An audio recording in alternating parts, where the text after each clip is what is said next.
Hello students, welcome to our polity series. In this class, we will discuss about the part 7 of Indian Constitution. Previously, part 7 of Indian Constitution was the part of Indian Constitution, but at present, part 7 was repealed. So still part 7 is not the part of Indian Constitution anymore. It was removed under amendment. So in this class, we will have to discuss what was the part 7 of Indian Constitution, why it was repealed under amendment. So part 7 of Indian Constitution deal with the state in part B of the first schedule. So to understand the part B of first schedule, first we have to understand the first schedule or all part A, B, C, D of first schedule. So part 7 was originally the part of Indian Constitution, but now 7 is not the part of Indian Constitution. First point is this. Second, it was removed under 7th Constitution Amendment 1976. So that's why it is not the part of Indian Constitution. The part 7 of Indian Constitution was the part B of first schedule. Means there are 4 parts in first schedule and part 7 is deal with the part B of first schedule. Do not confuse in the term of part. We are discussing part 7 of Indian Constitution, which deal or the article of part 7 was 238. As I told you, part 7 is removed now. In 1956 it was removed, but originally when constitution was established, when in 1950 it was the part of Indian Constitution. Part 7 deal first schedule part B only. So first we will discuss what is part B, what is part A, what is part C and part D. Then we will discuss about especially part B. Then we will clearly discuss that why part B is removed. That's why part 7 is removed. Okay. When constitution was formed and the constitution was completed in 26th of November 1949. It was adopted and enforced by 1950, 26 is January. That time, India was divided into 4 types or 4 parts. Part A, the Indian states. Part B, Part C, and Part D. I am saying originally, the Indian states and union territory were divided into 4 parts: Part A, Part B, Part C, and Part D. In Part B, there were all British governor states, and there were total 10 states under Part A. In Part B, all the princely states. In Part C, on the High Commissionerate states are mentioned. There were total 9 princely states and 9 High Commissioner states. And in Part D, there were a union territory known as Andaman and Nicobar Union Territory. Let's again understand.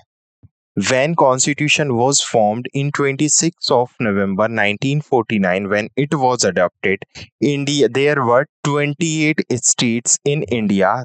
Originally there were 28 states, and there was a 1 union territory in India.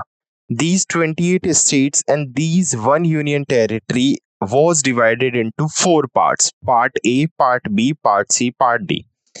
Out of these 28 states, 8 states were mentioned in Part A. Why they were mentioned in Part A? All the British governor state were mentioned in Part A, and that time there were 8 British governor state in India, which was directly governed or directly controlled by the British governor. And these states were Andhra Pradesh, Assam, Bihar, Bombay, Madhya Pradesh, Madras, Odisha, Punjab, Uttar Pradesh, and West Bengal. Means these were the 10 states which was directly governed by the British governor. That's why all these states were mentioned in Part A. In Part B, there were 9 states who was directly controlled by the princely states or the King of India. And these states were Hyderabad, Jammu Kashmir, Madhya Pradesh, Mysore, Patiala and East Punjab, Rajasthan, Saurashtra, Travancore, and Vindhya Pradesh.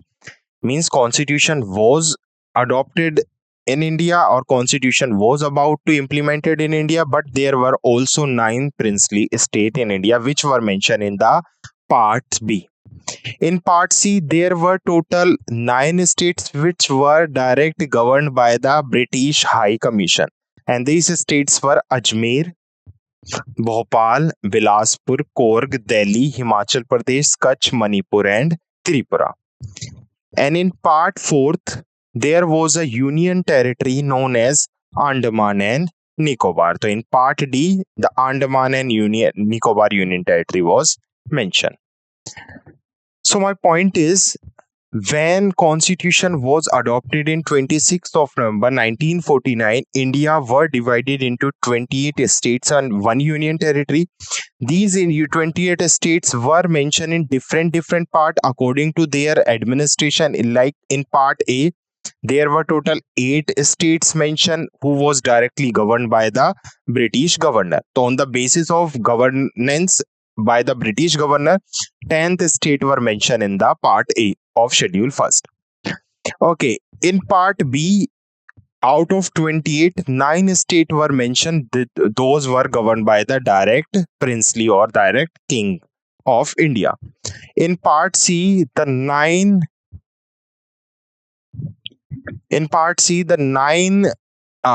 basically specifically 9 kingdoms or 9 empires were defined who was directly governed by the High Commissioner of the British.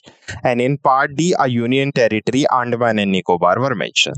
So 10 were mentioned in part A, 9 were mentioned in part B, 9 were mentioned in part D, and 1 is mentioned in part D. So 10 plus 9 plus 9, 28 states and 1 union territory. Clear? So this was the scenario of division of Indian states during after independence. Okay, so these were like 10 basically states which were mentioned in part A, part B 9 which were princely states, part C High Commissioner states, and part D union territory. Okay, now part B was controversial.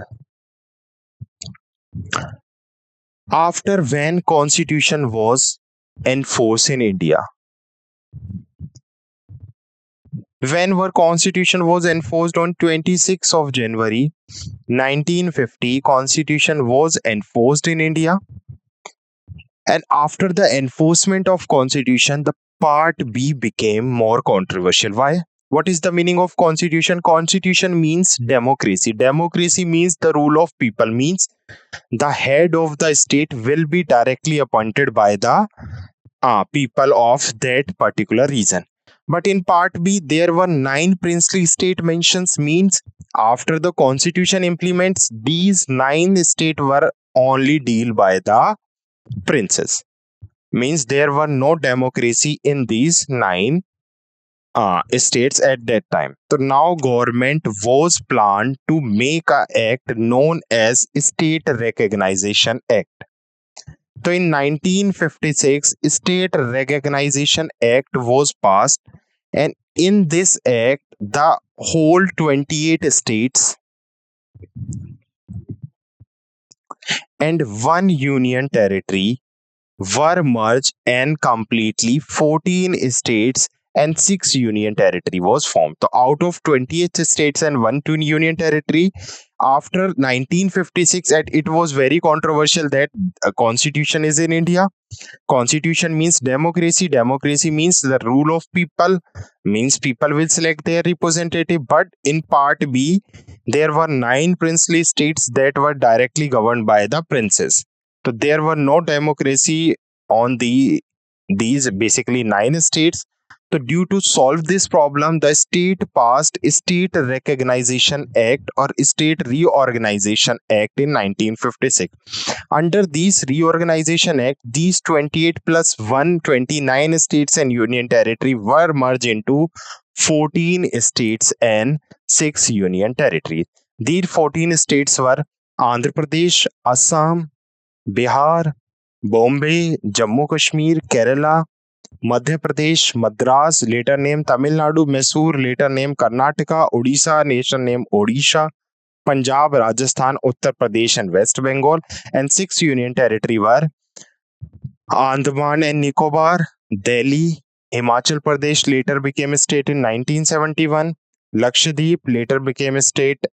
Lakshadweep, laterly Lakshadweep, Minicoy, and Andaman Island were merged. Manipur state in 1972 and Tripura in 9 state became 1972. So all 28 plus 1. These were merged into 14 states and 6 union territories. And the Part B states, the power of the Part B state were abolished. Means there were no after the State Reorganization Act, the princely state was not no more in the power.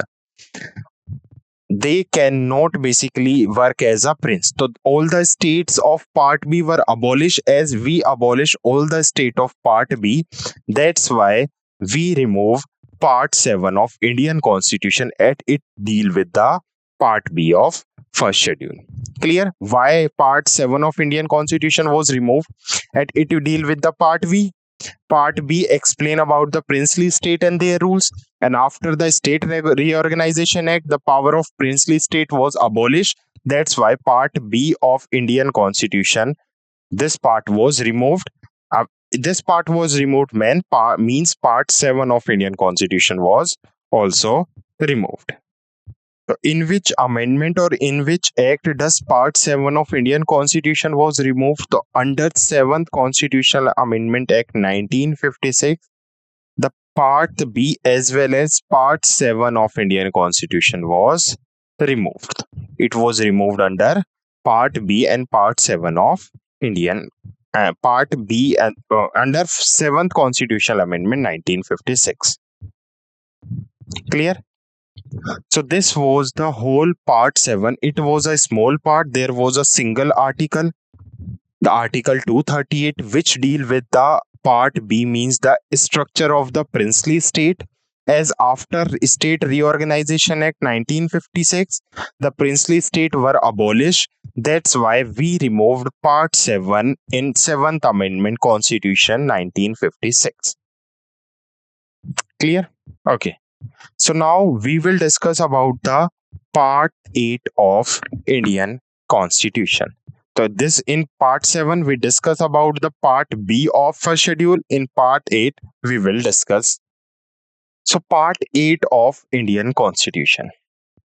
Recently we discussed Part 7 of Indian Constitution, which was repealed under 7th Constitution Amendment 1956. Part 7 of Indian Constitution generally used to deal with the topic of Part V, means administration of princely state. As after the State Reorganization Act, princely state were abolished. So that's why Part 7 was also repealed.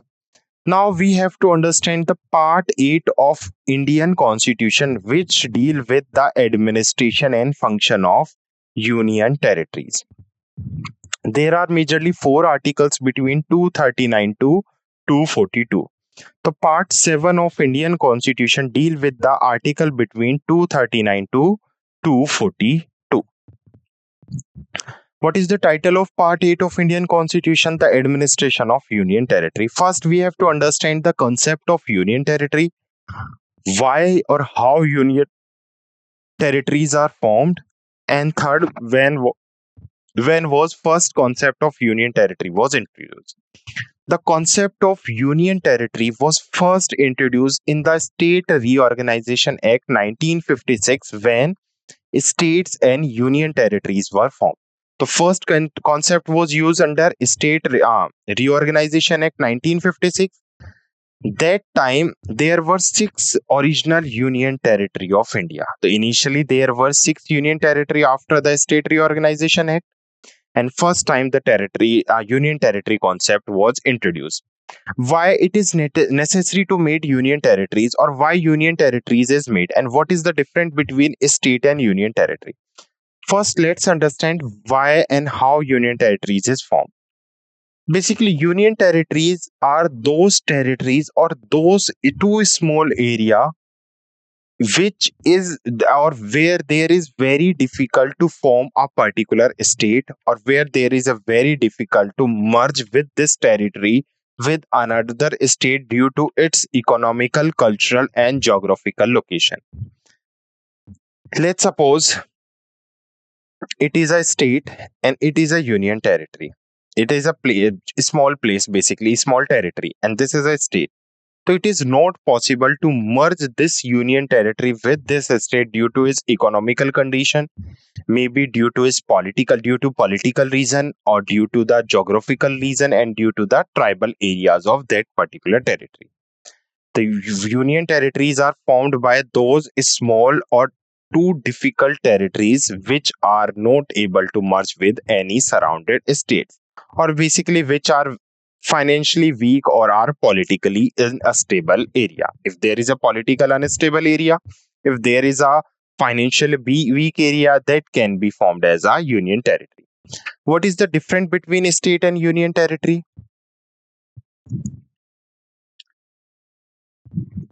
देखो, in a state, there is a legislative assembly, legislative council, and all the functions are dealt by the governor, CM, and their ministers.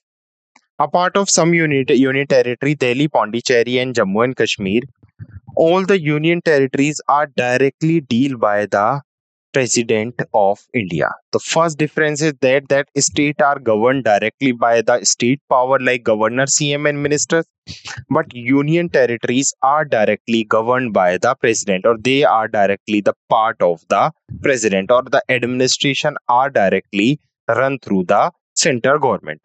However, on the behalf of president, the lieutenant governor is the administrative head of the union territory. As in a state, the governor will be the administration head, or is the administration of any head of any state. Same as union territory, the lieutenant governor will be the administrative head of that particular union territory on the behalf of president only. The union territory are direct part of president, but state are directly not the part of president. They are directly governed by the governor, and CM means state power. So this is the difference between state and union territory. After State Reorganization Act, there were total 6 union territories, but at present there are total 8 union territories. Before this, there were total 7 union territories, then 2 new union territories were formed and 1 union territory with merged. So initially there were 6, and now there is a Ladakh, Jammu Kashmir, Pondicherry, Lakshadweep, Delhi, Chandigarh, Dadar and Nagar Haveli, Andaman and Diu, and Andaman and Nicobar. These are the 8 union territory. Clear? Recently, Daman and Diu is merged with Dadar and Nagar Haveli. Okay. There are 3 special, as I told you, Vidhan Sabha and Vidhan Parishad mean legislative assembly and legislative council are not the part of union territory, and the union territory is directly governed by the president. On the behalf of president, lieutenant governor will be the administrative head of the union territory. No governor, CM, and minister required for union territory. However, there are 3 special union territory where there is a legislative assembly as well as CM also. These union territories are known as the special union territory, and these union territories are including Delhi, Pondicherry, and Jammu and Kashmir. So Delhi, Pondicherry, and Jammu and Kashmir are the special union territory of India. Clear? We will also discuss under which article. Under Article 239A, Delhi is the special union territory of India. We will all discuss. Delhi became the special union territory in 1991 under the Constitution Amendment, 69th Constitution Amendment. So under 69 Constitutional Amendment 1991, Delhi got the special union territory status. So clear? So what we have discussed that we are understanding the part 8 of Indian Constitution. The part 8 of Indian Constitution is dealing with the Union Territory of India, the administration of the Union Territory of India, the special provisions related to Union Territory of India. There are 4 articles under part 8, 20, 239, 240, 241 and 242. So part 8 include article 239 to 42. What are union territories? Union territories are those smaller parts, or basically those parts which is too difficult to merge with any state, or basically which is very fine, which is financially very weak, or there is any political instability in any particular area. Then this area will be declared as the union territory by the president. So the union territory administration is directly deal by the president under lieutenant governor. But there are three special union territory: Delhi, Pondicherry, and Jammu Kashmir. Delhi became Pondicherry in 1991 under 69 constitutional amendment. So let's understand the union territory with the article. What does Article 239 say? Article 239 explain about the administration of union territory, means who will lead the administration, who will lead the administration of union territory, all this article provide that every union territory shall be administered by the president through an administrator appointed by him. Means if there is a union territory which is directly governed by the president, but administrator will be appointed by the president to deal this union territory, and this post is known as lieutenant governor. The president may also appoint the governor of a state. Okay, this is very important point.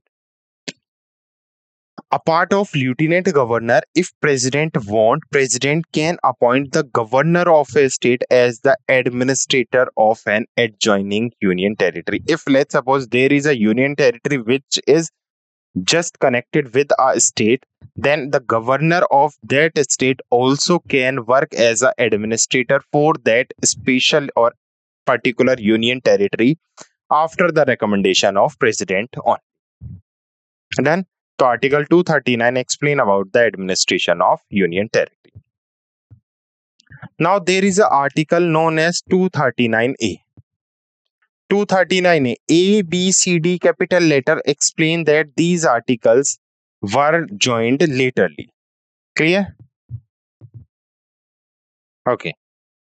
So first we have to understand when was Article 239A added. So it was added under 14 Amendment Act 1962. What does Article 239A says? It says the creation of local legislature or council of minister of both for certain union territories. As I told you, Delhi have a council of ministers as well as legislative assembly. So under Article 239A or Article 239A give power to the parliament, that parliament can create a local legislature if required, or a council of ministers, basically a team, or both for certain union territory by law. So 239A give power to the parliament only. Then parliament has power. He can convert any union territory into a special union territory. And what is the meaning of a special union territory? Means this union territory will be function according to the state legislature, and there will be a council of ministers team. By using Article 239A, Article 239AA was added, and is Article 239A is providing special provision with respect to Delhi. Delhi is a union territory, as I told you, and Delhi got the special union territory status under Article 239AA. So Article 239AA is very important for Delhi, or all the special provisions related to Delhi is mentioned in Article 239AA. The article provides for the Legislative Assembly and Council of Ministers for Delhi, also known as the National Capital Territory of the Delhi. It outlines the power and function of the Legislative Assembly and Council of the Ministers. Means Legislative Assembly will be established in Delhi according to Article 239AA, and there will be a Council of Ministers. And what will be the power and function of the Assembly and the Minister, which is explained in Article 239A. And Article 239A also said that the Chief Minister of Delhi is directly appointed by the President. It is directly not appointed. Generally, the Chief Minister will be appointed by the Governor of that state. But in the case of Delhi, the Chief Minister of Delhi is directly appointed by the President only. and the Council of Ministers is collectively responsible to the Legislative Assembly. Council of Minister will be the basically the chairman, or they are directly collectively responsible for the state assembly. There is another article known as Article 239 AB, provision in case of failure of constitution machinery. Okay, what does Article 239 AB says? That if there is a failure of constitution machinery in Article 239A, means Article 239 says that there will be a chief minister, council of minister, who will govern the basically administration of the Delhi. If the chief minister and council of ministers are failed to govern the govern the administration, or they fail as a constitution machinery, then president has power. President can suspend all the powers of that particular union territory at any time. So the article allows the president to suspend the operation of any provision of Article 239 AA if there is a failure of constitution machinery in the national capital territory of the Delhi. Here, Article 239B, power of administration to promulgate ordinance during recess of legislature. It says the article allows the administration of a union territory to ordinance during the recession of the legislature subject to the president approval. Mean union territory can form any law through ordinance with the permission of the president or with the approval of the president in the absence or recession of the basically house. Article 240 provide power to the president to make rules and regulation for certain union territory. Means the article empower the president to make regulation for the peace, progress and good governance of the union territory of Andaman and Nicobar, Lakshadweep, Dadar and Nagar Haveli, Daman, Diu and Pondicherry. The rules and regulation in these special union territory are directly made by the President of India. The President, under Article 240, President of India can make or can form a law and rules and regulation of the union for the union territory of Andaman and Nicobar, for Lakshadweep, for Dadar and Nagar Haveli, for Daman and Diu and for Pondicherry. These regulations can be made when the legislative assembly of a union territory is not in existence and shall have the same force and effect as an act of parliament. Article 249 provide the High Court for union territory. Article 241 says that the parliament by law can constitute a High Court for union territory. A part of this, the parliament can declare any court to join with the union territory. Means if there is a court in any state, then parliament has power. He can merge the common high court for the state and union territory as well as. So Article 241 give power parliament to constitute a high court for union territory or declare any high court of a state merger with this union territory. And Article 242 was repealed. It was related to the union territory of Andaman and Nicobar, which was mentioned in Part D of Schedule 1st. So it was repealed by the Constitution, 7th Constitution Amendment Act 1956. So this is the whole point related to the union territory. Part 8 of Indian Constitution deal with the union territory. Article 239 to 242. Article 239 explain about the administration of union territory.